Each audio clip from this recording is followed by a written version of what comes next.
Si tu as un problème d'émotion, chaque fois qu'une émotion surgit en toi, tu te mets à paniquer, que ce soit la colère, la tristesse, tout ce genre de trucs-là.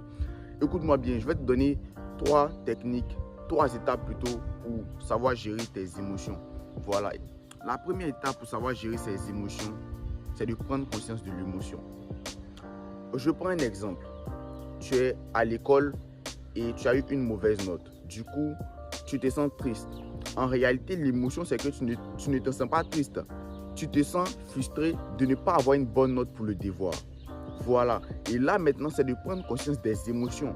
À chaque fois que tu ressens une émotion, dis-toi, quelle émotion suis-je en train de vivre? Est-ce que je vis la tristesse? Est-ce que je vis la colère? Quelle émotion? Parce que, je vous dis, des fois, tu vis la tristesse, mais tu penses que c'est la colère. Vice versa. Voilà, donc la première étape, c'est de prendre conscience de l'émotion. La deuxième étape, c'est de changer ton focus là-dessus. Voilà, parce que je vois qu'on se concentre trop sur le problème, alors qu'il y a la solution qui est là. On dit beaucoup qu'il faut accepter la loi de l'attraction dans notre vie. Et c'est là qu'on va voir si tu sais vraiment l'accepter. Parce qu'au lieu de se concentrer sur le problème, au lieu de se concentrer sur l'émotion, concentre-toi sur la solution. Comment je vais faire pour ne pas répondre à ça? Est-ce que ça vaut de la valeur? Est-ce que l'émotion vaut de la valeur pour que je cède à ça? Du coup, la deuxième étape, c'est de changer ton focus là-dessus. Voilà. La troisième étape, c'est d'en tirer un avantage. Parce que comme je l'avais dit dans la vidéo où j'ai parlé des blessures intérieures, je crois, ou des ruptures, je vous dis que tout ce qu'on fait dans la vie, tous les échecs, toute forme d'échec, il y a un avantage derrière. Et c'est de tirer cet avantage-là.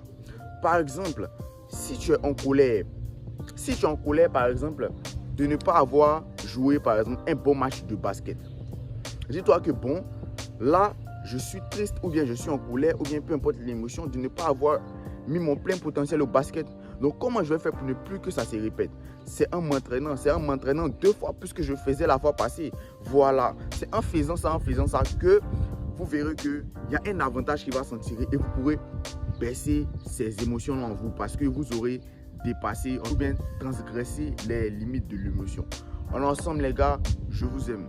Vous connaissez.